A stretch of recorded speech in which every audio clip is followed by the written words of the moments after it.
We are here and the players have been cut. It is now time for the top cut here at the Pokemon Party. I'm Subdan. I'm here with Jace, and we've got a great matchup here in Jucius coming in with a little bit of a lead and a bit of an unpredictable party. Coming in against Kyubiki, who seems to have had a little bit of a struggle, did manage to make the cut, but is playing for their life here in this single elimination section of the bracket.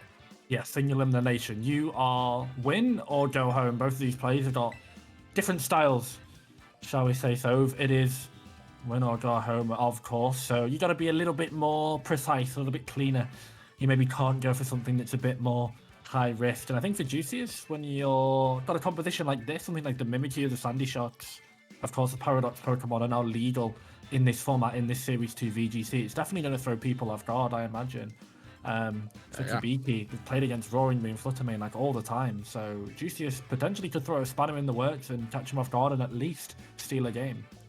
Yeah, I mean, at least one, because Jucius just has this comp that, this is such an oddly specific thing. I don't think you'll really have seen this. Some of those pieces look familiar. You can kind of see who's supporting and who might be coming as a sweeper. But really, this is I would call it unorthodox. And I think if you are Kyubiki, what four are you thinking about bringing in here? Because there are some interesting choices and some things to play around here.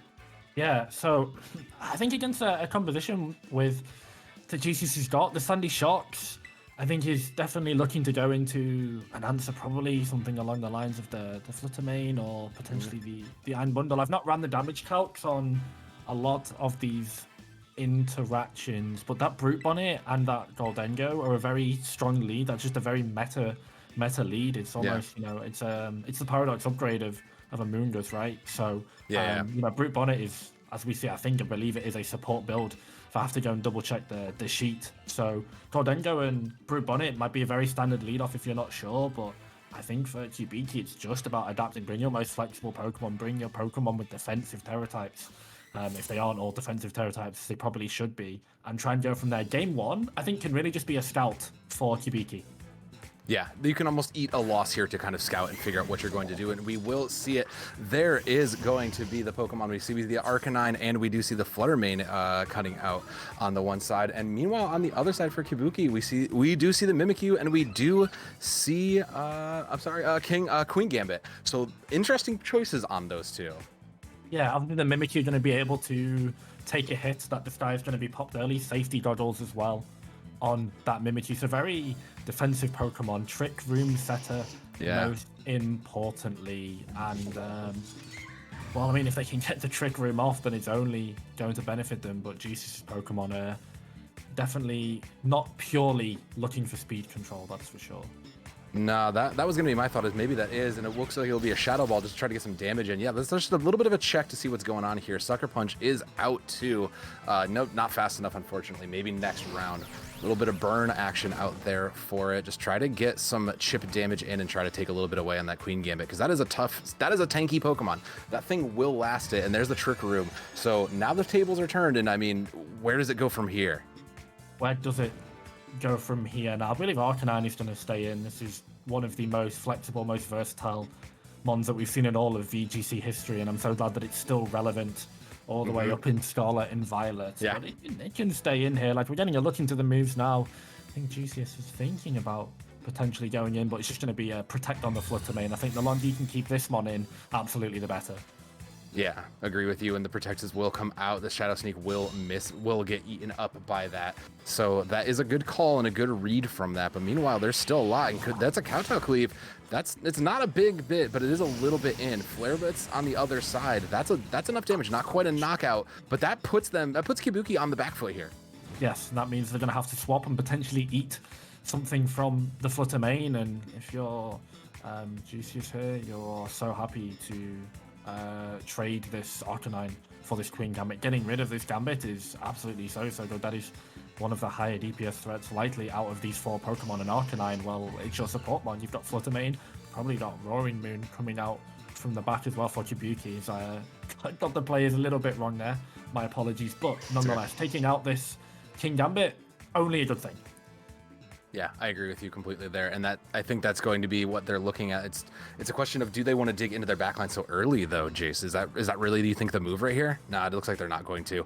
There is the protect again, just going to try to get it. No double up on that protect, so wide open for this shadow sneak, and that's going to be the end of the flutter main. A bit of an unfortunate take from Jucius going into that. So with Kyubiki going into that. So that would there will be that, and that will be the team, the front line wiped out. Yeah, that's such a good start for Kyubiki now, the Mimikyu. I believe, have they actually had their disguise popped? I think they have, right? They must have taken some HP damage at some point. And if not, the King Gambit is still going to be taking a attack or two. They're probably going to be able to get one out here with that Trick Room still being up. I think this is a bulky Iron Hands and a bulky Roaring Moon as well. It definitely looks like it. These are two of the strongest Pokemon in this format right now, that is for sure. But if Kyubiki's got a read for one of these two in the back, it is potentially a 3v1 situation. Kyubiki can afford to 1-for-1 here, and it's only going to be good for them, and it'll just result in a first round win. Yeah, it's looking good for Jucius to close this out here with these a little bit of unorthodox picks. Just got to make this right. Terrestrialize is up. It looks like they're eyeing it. Not sure. Looking and thinking about it. I mean, it's kind of a point you almost have to, right, Jace? You kind of need to throw it and just give it a shot. Yeah. Yeah, I think when you lose both your front line early, you lose your opening two Pokemon like this. Terrestrialize is still on the table. Sword Dance can maybe go. Yes, Kyubiki will have a plan in their back pocket, I'm sure, for this Roaring Moon. But there's only so much you can do against a Terra-type Grass Roaring Moon that Sword Dance wants, you know? This is such a strong Pokemon, and any sound potential shenanigans that could come out in the back too, but they're just going to go for the Protect, which is defensive. It could potentially bait something or two, and they get the trade onto Queen Gambit, so this is a really fine turn for Jucius, I think. Yeah, I do think that is a good call, though. It did let them change the pace a little bit up. You'll take the 1 and the play rough. We'll kind of get a little bit of damage in, but not enough to really do that. It does force a little bit more out from Jucius. So with all that said, I mean, it's a good little tempo control, but I don't know that, again, they really gained too much of an advantage. There will be the Mungus coming out. So a bit of a supportier line here on this now. Yeah, definitely a bit more disruption. The Brute Bonnet, I believe, is a Spore user. Yes, obviously got Bullet Seed for the Punch and Stomping Tantrum too. But that Terra-type Grass that can go onto your Roaring Moon, blocking the Spore. So this is obviously why you run Terra-type Grass on right, to get rid of this Amoonguss and now this Brute Bonnet that is coming in. Brute Bonnet, more of a offensive Pokemon in its base stats than Amoonguss. Amoonguss definitely more suited to support in its move pool too, but Spore just being the sort of key thing. I guess you're missing out on Pollen. You're missing out on Pollen Puff, but Spore being the big thing, you still have access to it. So Brute Bonnet, of course it's going to come out from Speaky. Very powerful Pokemon, but this Terra type that comes down is going to stop potential. Actually, no, wait, it goes into the Iron. No, it doesn't. It goes into the Iron Hands there. I was not expecting that. No, we'll take the Grass Iron Hands into this, so that seems like, you know, sometimes we need to make those chases. Bonnell does hit the Sucker Punch, though, and that is something. It does get the flinch. It'll force the Berry out, and it was a good read. They knew that it was coming, so they read that pretty well, and Citrus Berry is the only real problem for that Drain Punch in. Doesn't quite take it all the way out. We'll keep the Iron Hands up a little bit higher. There's still a bit of a space to be. It was this tempo kind of change pace worked out in its favor. Will-O-the-Wisp just to get some burn out onto the other Pokemon there, does catch it. I mean, yeah, the status effects are out here in full effect, Jace, so a bit of a tempo push, and that will be the Mimikyu taking just a little bit of damage. The Disguise is gone, and well, now it's Boo is out to play for real this time. Yeah, so all the damage is going to be permanent. I thought that had been popped away sooner, but nope, obviously the head hanging animation. So crazy that the Mimikyu hadn't taken any damage up until that point. But as we said, all that we talked about this Roaring Moon being unable to eat this Spore, it's going to go over to the Iron Hands now. So that Drain Punch should probably just go for the Brute Bonnet. So the Brute Bonnet not running Protect. Loaded dice, so potentially a Bullet Seed that could come out, but it's not really going to do anything. We'll look at the attacks coming in now as well. I think it's just all about how this Iron Hands can try and hold out into the remaining Pokemon that Kyubiki's got. Yeah, and I mean, you can see it. They're just going to keep trying to Sucker Punch them. There will be the rest out there, but again, just trying to feed that burn damage out. This just seems like Jucius is just going to go ahead and get control of this pace, slow it down, and just try to win by the status effects. Get into a point where the last few Pokemon can kind of sleep it out. But speaking of that, there is that punch. Does get the Mimikyu low, not enough to bring it out though. So I mean, I think Jucius has just got their hands on the steering wheel for this right now. Yeah, I would think so. The attacks have come out physical, right, from both of these Pokemon. So getting the double burn is so good. I believe burn, Yeah. as far as I'm aware, does actually drop the attack stat of the Pokemon. So any Yes. chance you get to reduce, it's going to be good. You know that there's attacking Pokemon, you've seen it. So this is going to be more information as well for Kyubiki that, hey, I can bring my Will-O-Wisp Pokemon because the main threats of this composition and the Pokemon that you're sort of more leaning towards are physical attackers. And, no Intimidate Pokemon from Kyubiki's team, but when you've got Will-O-Wisp, hey, it's going to be not too bad. But burn negated a little bit by the just a little bit. Yeah, the Swords Dance, that Swords Dance will help to kind of fight a little bit, but there's still, I believe, a sweeper in the back for Jucius, so we're still waiting on that one more Pokemon to come out. I mean, a lot of that is, and there is that Sandy Shocks right there. This was kind of the thing we were keeping an eye out and had a question mark on. So, I mean, now with Sandy Shocks out, I think this is in like a pretty good spot here. Yes, of course. It's a ground electric type Pokemon, so I'm just trying to, the electric type into the flying of Roaring Moon is going to be so good. It's huge. The grass type Terror with electric fighting from Iron Hands is going to be all right. I guess you can't really eat any of the Thunder Punches or the Wild Charge that can come out from Iron Hands, but that Drain Punch is probably not going to be doing the most into Sandy Shocks as well. So this is honestly a very solid read from Kyubiki. Seems to have gotten probably 3 or 4 of the Pokemon that Jucius have bring correct, because these leads, very favorable matchups all across the board here. They have been, and you can see it there. The time will run out, so let's see. The Terrestrialize will come out now. Where is it going, though? Because that was kind of the question mark. They will send it to the Sandy Shocks as expected, setting them up for that Fairy type change, and just adding that extra little stab does a lot in some of these fights. Yeah, this is. Ooh. They go for the Sucker Punch, actually. The Terra Blast is going to go on to the Roaring Moon, right? With the Dragon type versus Fairy interaction. Oh, no, they just double. No, okay, they're just that's fine too. Get rid of the Terra type, right? And now you have a great matchup. This Dragon type can't hit you. They've got to go with the Dark type moves, and even then, it's just not going to be as effective into Brute Bonnet and the Fairy type. No. It just doesn't really do much. No, I mean the acrobatics looks good, but Roaring Moon is still taking that burn damage. A little about 3/4 left. I mean, it's a 2v1. I think it's all but over. There might even be. I would even say you could even just concede this and go to game 2 here. Oh, absolutely. The information you get from both of these is vital. There might be potential to do some damage calculations into the Roaring Moon. As I trolled, I was all like, okay, really good Fairy type, but no, it is Dragon Dark. No. Why did I think? Yeah. What did I think Roaring Moon was Dark flying? Because Fairy, well, like, look, I look at that thing looks like a flying Dark to me. Like, you told me it was Fairy, I would believe that, but it looks like it. But speaking of that, there's that Terra Blast. The Fairy into the Dark, though, is a very, very strong read, and that is the end, and that will be round 1 going into Jucius. Yeah, really good setup there. Just being able to take both of the opening Pokemon down early and meant that while there were 2 bombs in the back, I think Kyubiki sort of really wanted that Arcanine to stay up on the field. That was their only support Pokemon. Snarl would have been great to go out against some of the physical attackers that could have come out too, and well, to help their own physical attackers, right? Obviously, Snarl dropping the defense of the Pokemon by 2 stages, if I am correct. So good synergy with their team. Arcanine, as I said, you bring 1 support Pokemon and it dies in the first 3 turns, not good.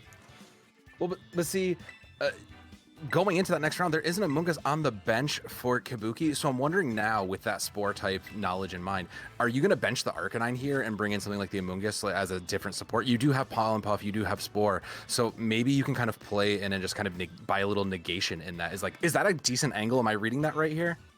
I would think so. Especially against his composition, if you're more inclined to just go with 3 DPS damage threats. You're just sort of 3 absolute bomb Pokemon that can all basically sweep with a right Terra type and a right read.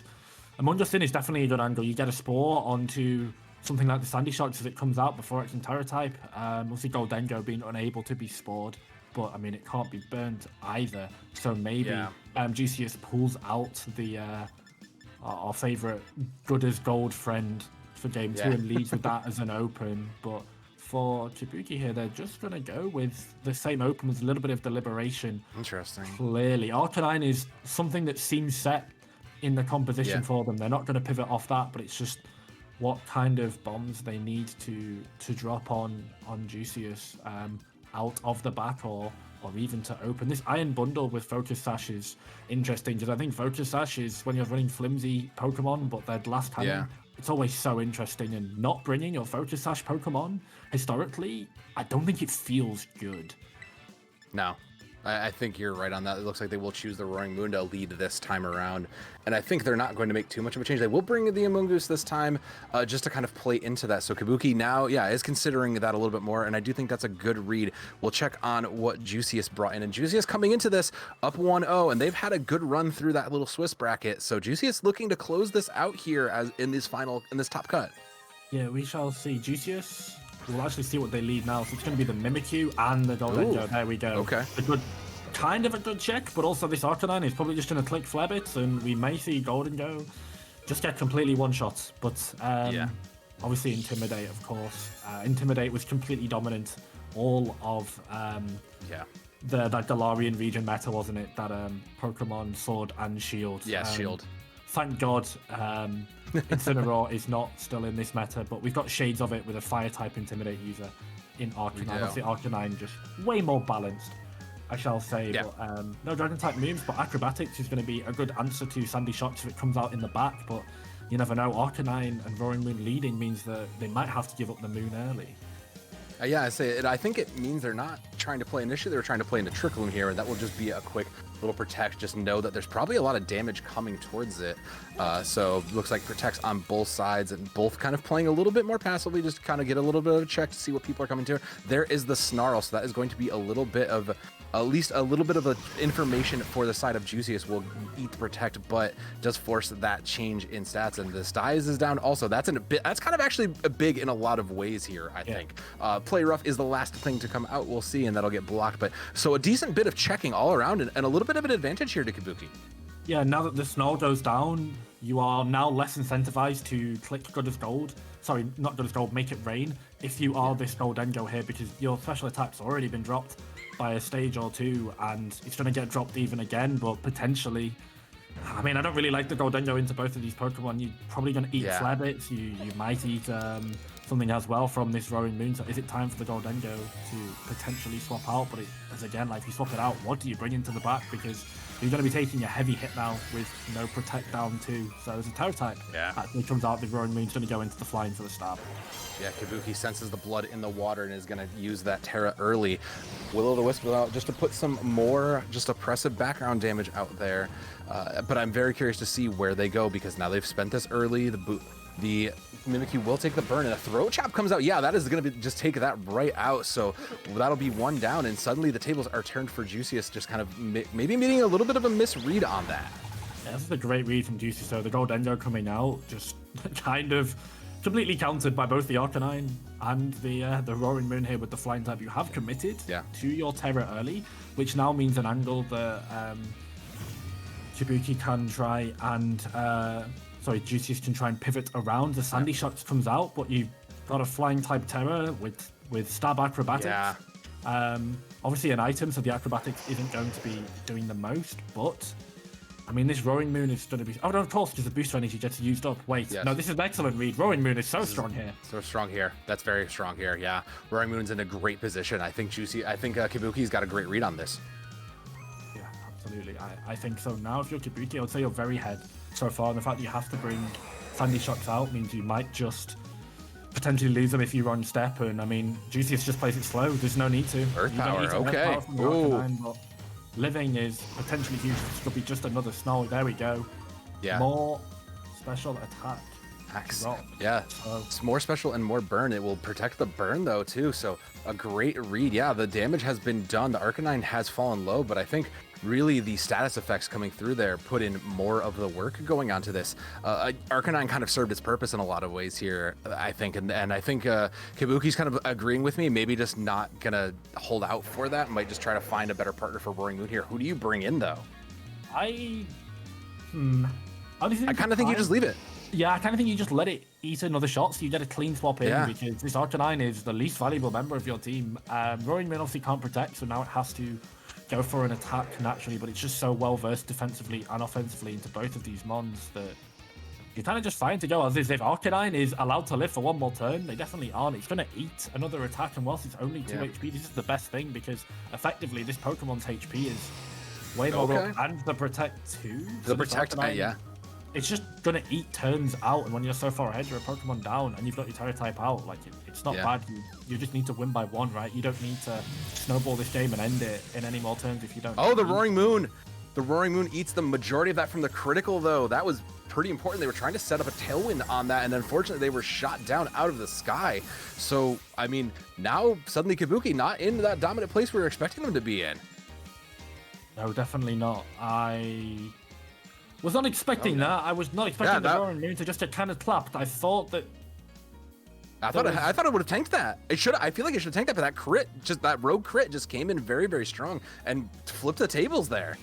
Yeah, I was for sure just expecting this to go down. Now, Kyubiki, they potentially just had this whole game as well. Jucius once again back in the spot. As I said, we lose the Terra type, it's still able to go. We saw the Fairy type come out onto the Sandy Shots last game, but now that doesn't need to happen because the Roaring Moon has gone down. And now that the Terra type has been committed, it's been effectively just completely eliminated by, as you said, the rogue crit. I think he puts Kyubiki back in control of this game. Yeah, I mean, with the Among Us now out, the question is it's kind of a supportive, slower game, and Arcanine is not really capable to sit and tank a lot of this. So Jucius holding on to that Sandy Shocks really coming in view. That arguably has been. They will withdraw it though, opting to kind of bring in a better matchup, and I don't think I disagree with that. Queen Gambit now going to be the one to come in here, and I mean that's just a tank. That's just something that's going to come through. Arcanine will fall to that last bit of damage, and to be expected in that. But now with Queen Gambit in the way, Jucius looks pretty primed to kind of close this out. Good read to take the Spore. That's going to put the King Gambit to sleep. And just as the Arcanine had gone down, one of the Pokemon that can threaten King Gambit, of course, with that Flare Blitz being double damage into the Spore. But I mean, Iron Hands, I believe is still well versed into the King Gambit. But even if they're not, you're asleep, so you can just go ahead and get this Mimikyu right out of here and go from there. You're going to see their last Pokemon. And there's still chance to win this game because right now, I mean, they're spored, so this is going to be 2 or 3 turns before you can use that Terra type advantage that you generated by trading the Sandy Shots to knock out the Roaring Moon. Kyubiki's going to lead off with that Rage Powder, just try to buy a little bit more attack and try to draw that attention away from them. And Boo just going to try to continue to burn down on the status effects. That Mimikyu not too much longer for this world, but will try to take as much damage with it. So the status effects are coming out and the pace of the game slowing a little bit. Iron Hand's just going to go ahead and try to build that advantage. And to Kyubiki's credit, they have been trying to build this advantage to just kind of a little bit of a slower pace. But I do think that given that they have control with the King Gambit being out in a sleep, I think this was the right decision. Yeah, absolutely. You know that the King Gambit is asleep, so it's going to be a free setup on the Iron Hands. I believe there's a 33% chance for Queen Gambit to wake up next turn. You have to go for it anyway, but one Swords Dance might just be enough. Now the Rage Powder coming in too means that your Iron Hands is not going to be eating an attack, not going to be eating like a Kowtow Cleave or anything that comes out from this Gambit for at least another 2 to 3 turns. So you're in an excellent position here.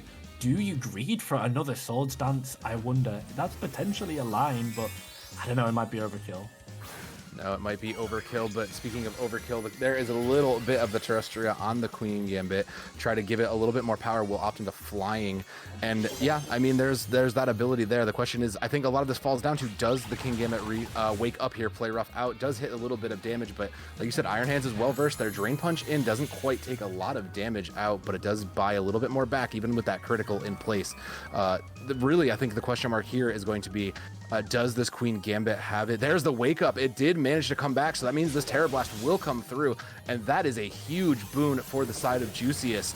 Will hit the Among Us, and the Among Us is basically low here. Pollen Puff is the last little bit just to try to buy a little bit of more HP and regain.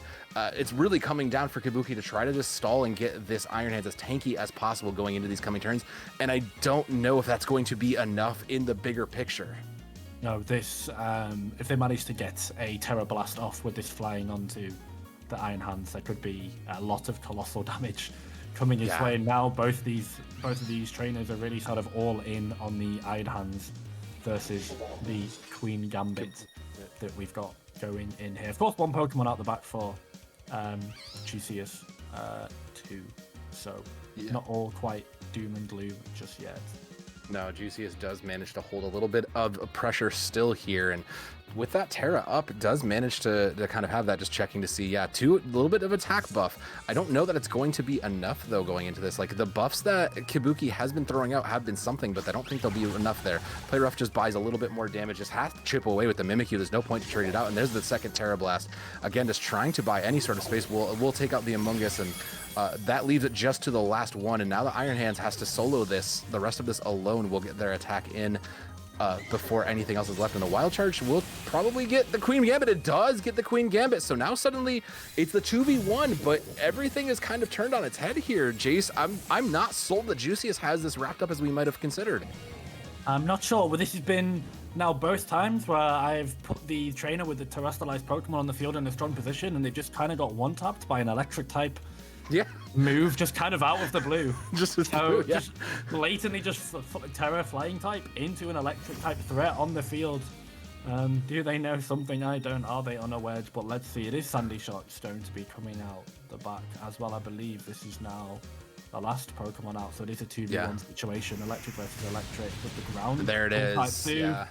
That Earth Power obviously was not Snarl because it had been swapped. Iron Hands goes down, and well, there you go. Jucius, sort of excellent decision there to preserve the Sandy Shocks and to keep it out from the back, knowing that once you commit the electric type, you're not going to get hit, and one click of the Earth Power button will send Kyubiki down and out. Yeah, unfortunately for Kyubiki, that ends their run right at the start of the top cut, and Jucius will continue on, and they've got quite a tough opponent going on ahead. There is the undefeated there is the undefeated Moxie still down the line, or there is Charisma Check, who's also had quite an intense run into that. So a very clean look from Jucius, and this is a bit of a irregular comp. Yeah, absolutely. We shall see how much scouting the other trainers are doing on these games that are being shown on stream and whatnot, but it seems that Jucius is very keen to give this Sandy Shocks a good opportunity in the back to really carry, of course, electric ground type. Such a strong combination that potentially it's done a little bit under the radar, because I think look at the rest of the composition from Jucius and it's not that paranormal compared to everything else. Mimikyu is, of course, a very, very strong Pokemon. They've got a Spore option too, and they've got, you know, the standard Paradoxes out the back as well. But it seems all about that Sandy Shocks and how they can navigate around that. I think if a rival player, if an opponent can deal with that Sandy Shock effectively and try and massively nullify it, then Jucius might be in trouble. Yeah, we'll have to check in on Jucius's journey in the next match, but that is all from myself and Jace. So, Jace, any final thoughts before we send it to a break and we bring in the next crew? No. Honestly, no, this was a lot of fun. My first time testing with the Paradox Pokemon and Pokemon in general, and my first look at the Paradox Pokemon. I've not had the most time to delve into the VGC Series 2 meta, and this was a nice little window into it, albeit a little bit off the cuff from Jucius, but this was a lot of fun. Make sure you guys stick around. We've got some banger Pokemon games, and shout out User Intel for putting this all together in association with Belong 2. The Pokemon party, it's going to continue.